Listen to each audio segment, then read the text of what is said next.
Last ভিডিওতে বললাম না পেলিং যাচ্ছি, দেখো পৌঁছেও গেলাম। প্রথমেই এসেছি স্কাই ওয়াকে, নিচ থেকে একটু দেখে ফটো টটো তুলে টিকিট কেটে এবার আমরা স্কাই ওয়াকে ওঠার জন্য রওনা দিয়েছি। তিতির দেখছি টিমকে লিড করছে, তিতিরের পেছনে মেসোমশাই, আর এই হলো আমাদের ফুলটুসি। আর এখানে নীল কিছু একটা ভিডিও করছে যেটা তোমরা কোনোদিনও দেখতে পাবে না, তাই ওটা নিয়ে আর বেশি না কথা বলাই ভালো। মাসিমণি গেল, তারপরে আমার মা। এরা আবার ক্যামেরার সামনেই কেমন একটা অদ্ভুত হয়ে যায়, কোন অদৃশ্য মন্ত্র বলে একদম গম্ভীর হয়ে যায়, ওভার কনসিয়াস হয়ে যায়, হাসতে বললেও আর হাসতে পারে না। যাই হোক, সবার পেছনে আসছিলাম আমি। তিস্তা এবং রঙ্গিত নদী এই জায়গাটার খুব কাছ দিয়ে বয়ে গেছে, জায়গাটা ভীষণই সুন্দর। উপরে উঠলে তোমরা নদীও দেখতে পাবে, তবে ক্যামেরায় আমি আর ক্যাপচার করতে পারিনি।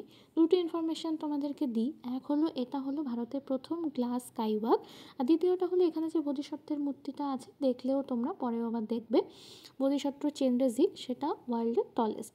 জায়গাটা এরিয়া ওয়াইজ বেশ অনেকটা বড়, তবে হাইটটা আমার একটু কমই লাগলো, মানে আর একটু বেশি হলে হেঁটে আর একটু বেশি ভালো লাগতো, তবে হাইটটা কম হয় বাচ্চারা বয়স্করা সবাই ইজিলি উঠতে পারছে। এই যে বোধিসত্ত্ব চেনরেজিকের মূর্তি, অনেকগুলো সিঁড়ি ভেঙে ওখানে উঠতে হয়, আমরা উঠেও ছিলাম। এই আমাদের তিনজন, এই আমরা বাচ্চা পাটি তিনজনের যে ফটোটা দেখলে ওটা তুলতে কিন্তু আমাদের অনেক দিনে অপেক্ষা করতে হয়েছে।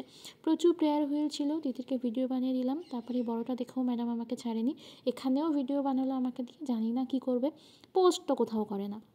জায়গাটা তোমরা দেখো, আমি আর কি বলবো, এতটাই সুন্দর। তারপরে আমরা আবার রওনা দিলাম, যাচ্ছি আমাদের সেকেন্ড ডেস্টিনেশন রিম্বি ওয়াটারফলসে।